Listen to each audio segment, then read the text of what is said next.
Hello, buddy. Welcome back to another episode of your OGR. As today, the Edmonton Oilers have clinched home ice advantage as they beat the Pittsburgh Penguins 5-1 in a game that was, I gotta say, pretty entertaining and where the Oilers played pretty damn good in this game. Conor Mcdavid just keeps having impressive nights, but no one seems to be talking about it.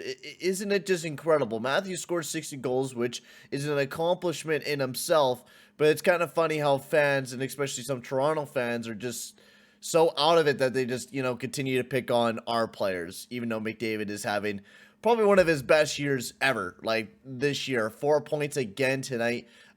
He's just been on a tear. 2 points against Columbus, 3 against Colorado.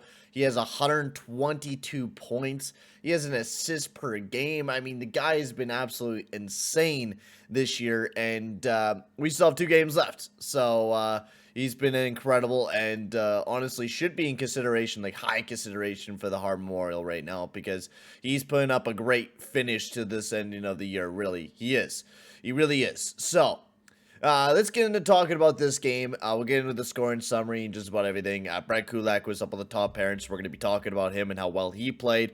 But before we get into all this, guys, I'd like to just say, if you are new to the channel, make sure to smash that subscribe button and hit that like button as well. That'll be very much appreciated, boys. So let's get into the Scory Summary here for this game, as Evan Bouchard got the first goal of the game for the Edmonton Oilers with his 12th. It was a beautiful snipe from the point. The good old Booch bomb, baby. It was a beautiful shot from the point. Just zipped it right past to Smith to get the first goal of the game for the Edmonton Oilers. And then into the second period, Jeff Carter got the game tied up at 2 as Michael Matheson had actually a pretty good shot. It was actually bounced right off the boards and basically right in the hands of Jeff Carter, and he was able to tap it right in the back of the net there for the Pittsburgh Penguins.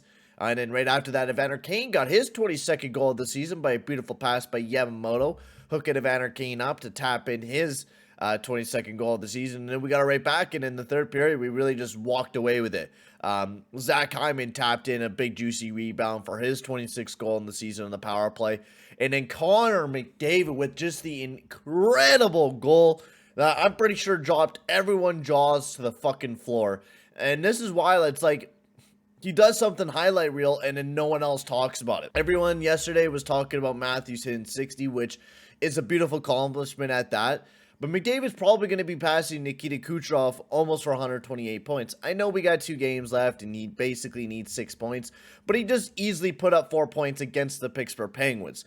I'm not downing the man at all. I think he's going to go insane. Maybe he takes a night off, so maybe he won't, but who knows? I honestly do think that McDavid has just been a whole nother level, and that goal was the highlight reel goal. He was speeding down, he was going around, sped down, and just sniped it bar down, and DeSmith was like, where did it go? Like, he was just in absolute disbelief on how beautiful that shot was, and it was amazing. It really was. It was an amazing. And then right after that, Zach Kassian in an empty netter got his 6th goal of the season. We haven't talked about Zach Kassian very much this year, as he hasn't scored since January.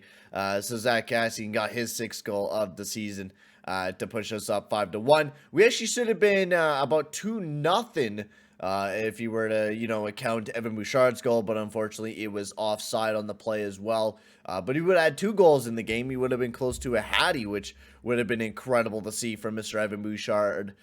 So yeah, that is a really, that is about it for the scoring summary for the game.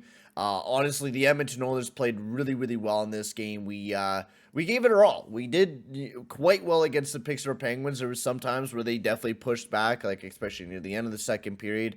But honestly, it was back and forth majority throughout the game, and I thought the Oilers did a really good job of maintaining pressure. It definitely wasn't a fantastic game, to say the least, where, the second period, we really didn't do too much damage, and I think that's still one period we do struggle in immensely. If you guys haven't watched my streams where, I always say we play really great in the first period right now, and then once we get to the second and third period, who knows what happens there.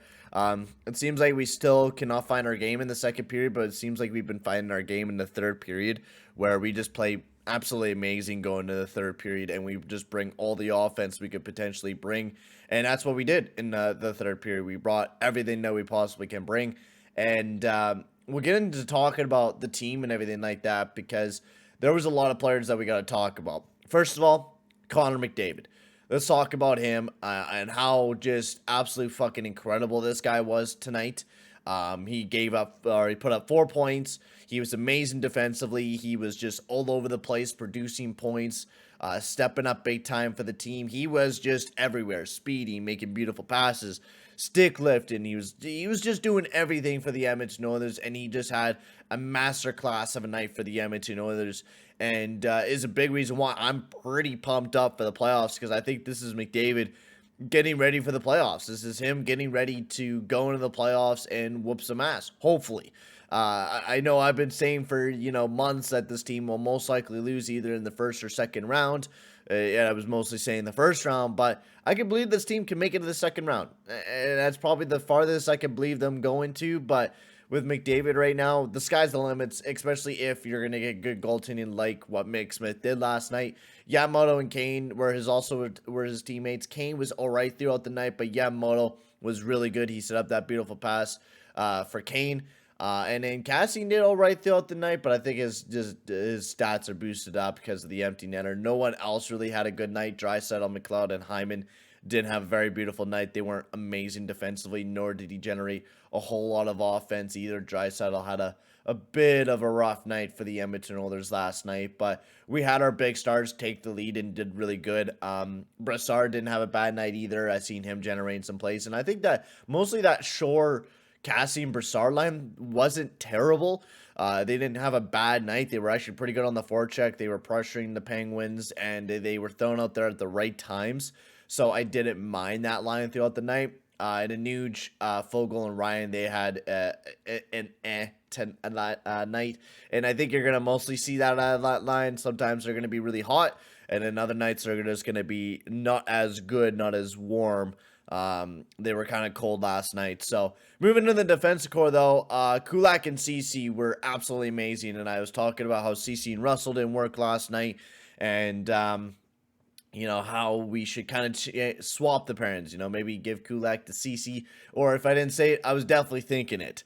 And right when I seen the lineup sheet, I seen Kulak alongside of CC and Russell alongside of Barry, I'm like, oh my god, finally we have a fucking coach who changes shit almost every game and doesn't just stick with shit for 10 games in a row when it's not working. We actually have a coach that will change it immediately if it doesn't work. And this initially worked like right off the jump. Brett Kulak had one of his best nights in an Edmonton Oilers uniform.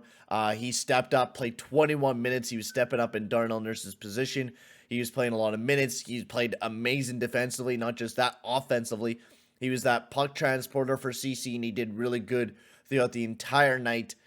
Keith and Bouchard were really rough defensively. I think they were taking a bulk of a lot of the defensive play. They didn't do that great. And same with Russell and Barry. They weren't fantastic either, but Kulak and CC were absolutely amazing throughout the entire night, and Kulak had a masterclass of a night for the Edmonton Oilers, playing really well defensively, and not just that, offensively as well. And Mike Smith had an amazing night as well. He's really been heating up. 9 straight victories already for that man. He has just been on a killer of a run. 971 save percentage in this game. He's been just on a tear right now. He's even building back up his stats. He's at 915 right now instead of that 890 that he used to be. So Mike Smith's starting to turn things around, and if he can, that's amazing. That's what we need out of Mike Smith. We need him to turn himself around and be the goalie that we need him to be and that he was saying he was going to be. So for now, guys, I'm going to end the video here, though. Nothing really else to talk about as we got 2 more games left on the season. Thursday, we get the San Jose Sharks, which I will be live streaming that. And then on Friday, we got the Vancouver Canucks as well. So, and then that's it for the regular season. For the first time, we're actually hitting 80 games on the OGR. The last 2 years, the first year we had only about 70 games or something like that before the year got canceled, and then the play-in rounds, which we all know how that went. And then last year with the Canadian division, where we only played about 56. So this is really cool to actually be able to do a full season of 82. And yeah, I cannot wait for the playoffs, guys, and I hope you guys are as well. We still got 2 more games left. I will be live for Thursday's game. Don't know about Friday's game. We'll have to see if I'm going to be going out somewhere or not. But for now, guys, I'm going to end the video here. Thank you very much for watching, guys, and I will see you guys all in the next one. Adios, amigos.